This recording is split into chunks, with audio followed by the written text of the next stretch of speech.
last mornings here at the beach, where this is the view from bed window before we even get up. Day 23 might be my last sunny walk on the Galloping Goose based on the weather reports. So, been a few bumps in the road, but at least thus far I've managed to get my steps as the bare minimum, even on the shittiest days. Bumps in the road include the evening of the vodka coolers, wherein I forgot why I hadn't eaten that chocolate bar I was given, because I wasn't supposed to eat sugar for 30 days. Isn't it funny how habit brain can take over? Anyway, that's what happened. I wake up in the morning, I'm like, shit! As you can see here. Last night, it drank the vodka cooler and it ate the candy bar. Today, it feels like shit.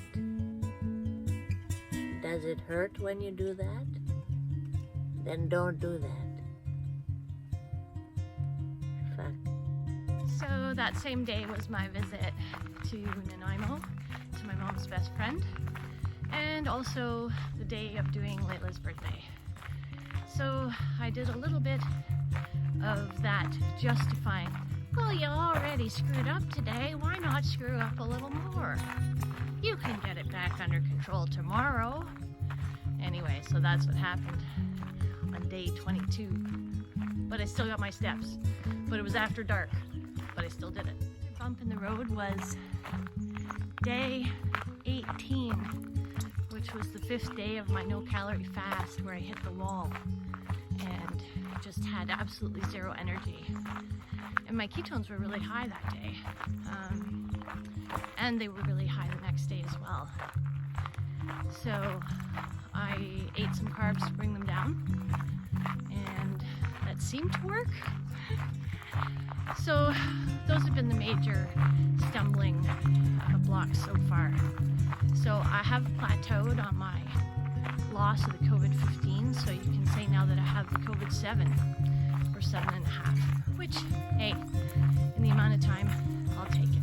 And back in the saddle. Kind of nervous and excited about the next leg of the journey in life. Going back to Ontario and all these provincial border crossings. Never thought I'd ever have to worry about that. You know, isn't it amazing how in one lifetime things can change so dramatically? From when I was a kid in the 70s, where they brought in the first law where you had to wear your seatbelt. Yeah. That was the 70s. You didn't have to before. Drinking and driving was common. You know those scenes from that series called Mad Men? Well, they're smoking cigars and drinking whiskey in the office. Well, that was a thing. My mother worked in a law firm. It was a thing. She got chased around the desk. That really happened. And I had 2 known pedophiles on my, within a block of my house, you know? People just turned the blind eye back in. Back then, it was just a really different time. And now here we are, having to be worried about getting across the provincial border. Who knew?